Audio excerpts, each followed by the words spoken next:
কোনো প্রকার ডিম ছাড়া শুধুমাত্র ঘরে থাকা দুইটা উপকরণ দিয়ে যে এত সুন্দর সকাল বিকালে টেস্টি সুস্বাদু একটা নাস্তা হয়, আপনারা না দেখলে বিশ্বাসই করতে পারবেন না।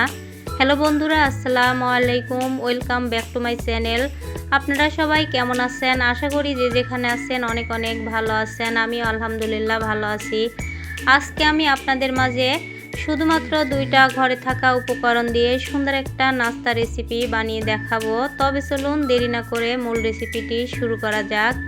এখানে আমি দেখতে পাচ্ছেন এক বাটি ময়দা নিয়েছি, চিনি নিয়েছি, আর এখানে 1 কাপের মতো বেসন নিয়েছি। এ পর্যায়ে এখানে আমি একটা বাটি নিয়েছি, সব কিছু আমি এখানে দিয়ে ভালো করে মিক্স করে নিয়ে ব্যাটারটা বানিয়ে নেব। দিয়ে দিলাম ময়দা, এখন আমি দিয়ে দিলাম এই যে বেসন, এখন আমি দিয়ে দিলাম চিনি। চিনিটা কম বেশি করে আপনারা নেবেন, তবে আমি একবারে দেব না। এখন দিয়ে দিলাম 1 চামচের মতো ইস্ট, দিয়ে দিলাম বেকিং সোডা, এখন দিয়ে দিলাম পরিমাণ মতো লবণ। এ পর্যায়ে এই শুকনা উপকরণগুলো কিন্তু সময় নিয়ে ভালো করে মিক্স করে নিতে হবে। যেহেতু এখানে ইস্ট দেওয়া আছে, চিনি দেওয়া আছে, এই চিনি আর ইস্টটা কিন্তু অনেকটাই শক্ত, এজন্য সময় নিয়ে ভালো করে মিক্স করে নেব। আর দেখতেই পারতেছেন চামচ দিয়ে কিন্তু সুন্দর করে আমি মিক্স করে নিচ্ছি। আর এখানে কিন্তু এই ব্যাটারটা বানানোটাই একটু দেরি হবে, তাছাড়া পিঠা বা নাস্তাগুলো বানানো কিন্তু একদমই সহজ। এ পর্যায়ে সময় নিয়ে আমি মিক্স করে নিলাম। এখন আমি এখানে 1 বাটি পানি নিয়েছি, আর এটা কিন্তু নরমাল পানি। পানিটা আমি অল্প করে দিয়ে এই ব্যাটারটা বানিয়ে নেব। তবে এখানে হাত দিয়ে কিন্তু ব্যাটারটা ফেটে ফেটে বানাতে হবে, তা না হলে কিন্তু এই ব্যাটারটা সুন্দর মতো পারফেক্ট হবে না। আর দেখতেই পারতেছেন কিভাবে করে আমি ব্যাটারটা বানাচ্ছি। আর এই ব্যাটারটা কিন্তু বানানোটা অনেকটা সময় লেগেছিল, আমি আপনাদের মাঝে অল্প একটু দেখাইছি। এভাবে করে আমি আবারও পানি দিয়ে দিচ্ছি।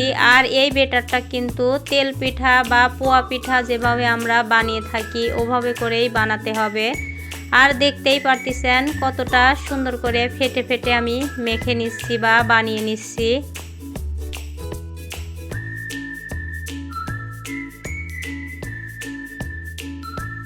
তবে আমার ভিডিওটি এতক্ষণ দেখতে দেখতে ছোট্ট একটা লাইক দিতে যারা ভুলে গেছেন, প্লিজ ভাই বোনেরা ছোট্ট একটা লাইক দিয়ে ভিডিওটা ফুল কন্টিনিউ করবেন, তা না হলে কিন্তু অনেকটাই বুঝতে পারবেন না। আর এ পর্যায়ে দেখতে পারছেন ব্যাটারটা কেমন হয়েছে, আপনারা কিন্তু দেখেই বুঝতে পারছেন। এটা কিন্তু রেস্টে রাখার দরকার নাই, যেহেতু অনেকটা সময় নিয়ে বানিয়ে নিয়েছি। আর কতটা সুন্দর ধবধবা হয়েছে। এ পর্যায়ে চুলার উপর চলে এসেছি, আগে থেকে একটা কড়াই বসিয়ে দিয়েছি। কড়াইটা গরম হয়ে গেছে, এখন আমি অল্প একটু সয়াবিন তেল দিয়েছি, আর খুন্তি দিয়ে চারদিকে নাড়াচাড়া করে তেলটা ছড়াই দিলাম। আর এ পর্যায়ে এখানে আমি ব্যাটারটা দিয়ে দিচ্ছি। আর এখানে কিন্তু অল্প তেলেই এই নাস্তাটা বানানো হবে, বেশি একটা তেলের প্রয়োজন হবে না। এখন দেখতে পাচ্ছেন ব্যাটারটা দেওয়ার পরে নিচের দিকে কিন্তু হয়ে গেছে, আমি উল্টে দিচ্ছি। আর আপনারা দেখেই বুঝতে পারছেন নাস্তাটা কতটা লোভনীয় হচ্ছে। আর বেসনটা কিন্তু সবার ঘরেই আছে, যেহেতু রোজা চলে গেছে, আমার কিন্তু রোজার বেসনটাই ছিল। এখন আমি আবারও উল্টিয়ে দিলাম। এ পর্যায়ে এই নাস্তাটা হয়ে গেছে, উঠে নিলাম। এখন আমি ওইভাবে করে আর একটা নাস্তার ব্যাটার দিয়ে দিলাম। আর এই ব্যাটারটা কিন্তু খুন্তি দিয়ে ছাড়াতে হবে না, এমনিতেই ছড়ায় যাবে। আর এভাবে করে এটাও কিন্তু নিচ দিকে হয়ে গেছে, উল্টিয়ে দিচ্ছি। আপনারা দেখেই বুঝতে পারছেন কতটা সুন্দর হচ্ছে নাস্তাগুলো। এভাবে করে তাই বলছি, আপনারা শুধুমাত্র দুইটা উপকরণ দিয়ে নাস্তাগুলো বানিয়ে আপনাদের বাচ্চাদের দিতে পারেন। টিফিনে দিলেও কিন্তু মাশাআল্লাহ অসাধারণ লাগবে, বাচ্চারা তৃপ্তি সহকারে খেয়ে নেবে। এভাবে করে আমি আর একটা পিঠার ব্যাটারও দিয়ে দিয়েছি, এটাও হয়ে গেছে, উল্টে দিয়েছি। আর এই নাস্তাগুলোর কালারটা আপনারা আপনাদের মতো করে ভেজে নেবেন। এভাবে করে 3টা নাস্তা হয়ে গেল। এখন আমি আর একটা নাস্তাও আপনাদেরকে বানিয়ে দেখাবো। তবে আমার ভিডিওতে যদি কোনো নতুন ভাই বোনেরা এসে থাকেন, প্লিজ ভাই বোনেরা লাইক কমেন্ট শেয়ার করবেন, আর একটা ছোট্ট একটা সাবস্ক্রাইব করার অনুরোধ রইল। আর পাশে থাকা বেল আইকনটি অন করে রাখবেন। যখনই আমি কোনো নিত্য নতুন রেসিপি আপলোড করব আপনাদের কাছে নোটিফিকেশন আগে পৌঁছাবে। এভাবে করে আরেকটা পিঠাও কিন্তু হয়ে গেল, এই যে উঠিয়ে নিচ্ছি। আর পুরাতন ভাই বোনেরা যারা যারা আমার পাশে আগে থেকে আছেন আপনাদেরকে অসংখ্য ধন্যবাদ আর মন থেকে অনেক অনেক ভালোবাসা রইল। আর এতক্ষণ আমার ভিডিওটি দেখার জন্য ধৈর্য সহকারে আপনাদেরকে অসংখ্য ধন্যবাদ আর মন থেকে অনেক অনেক ভালোবাসা রইল। এভাবে করে কিন্তু সম্পূর্ণই পিঠাগুলো ভাজা হয়ে এসেছে, দেখতেই পারছেন। এখন আমি একটা প্লেটে পরিবেশন করে নিচ্ছি, এই যে।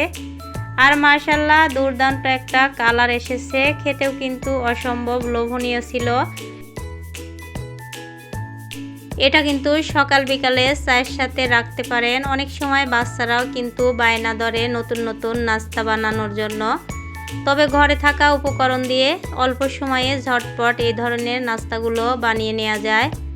এভাবে করে সম্পূর্ণই দেখতে পাচ্ছেন প্লেটে আমি সাজিয়ে নিয়েছি। মাশাআল্লাহ অসাধারণ হয়েছিল, খেতে কিন্তু অনেকটাই লোভনীয় হয়েছিল। দেখুন আপনাদেরকে অনেকটা কাছ থেকে দেখিয়ে দিচ্ছি নাস্তাগুলো আসলেই কতটা লোভনীয় হয়েছিল। তবে আমার নাস্তা রেসিপিটি আপনাদের কাছে কেমন লাগলো অবশ্যই কমেন্ট বক্সে জানিয়ে যাবেন। আর আপনারা বাসায় একবার হলেও ট্রাই করবেন। এখন আমি আপনাদেরকে হাত দিয়ে দেখিয়ে দিচ্ছি সব দিকে কতটা লোভনীয় হয়েছে নাস্তাগুলো।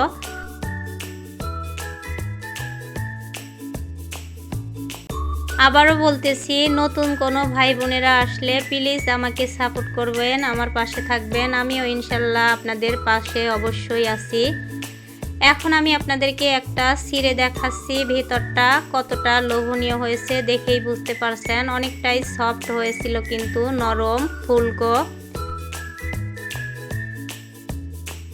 তবে আমার ভয়েস বা ভিডিওতে যদি কোনো ভুল ত্রুটি হয়ে থাকে প্লিজ ভাই বোনেরা ক্ষমা দৃষ্টিতে দেখবেন। আর আজকের মতো রেসিপিটা এখানেই শেষ করছি। অন্য কোনো দিন অন্য কোনো নতুন রেসিপির সঙ্গে দেখা হবে।